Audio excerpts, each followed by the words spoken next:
Isang panibagong tagumpay na naman ang nakamit ng tambalan ni Kim Chiu at Paolo Avellino, dahilan upang muling magbunyi ang kanilang mga masusugid na taga-suporta, na kilala bilang Kimpolandia.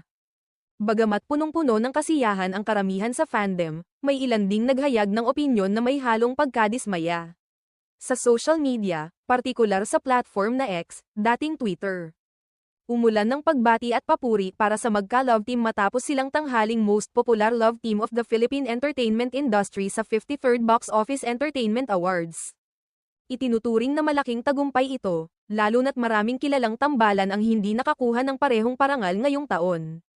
Isa sa mga nagbahagi ng balita sa X ay si @Jeffa-Garcia 47, na nagtipon ng iba't ibang reaksyon mula sa mga tagahanga.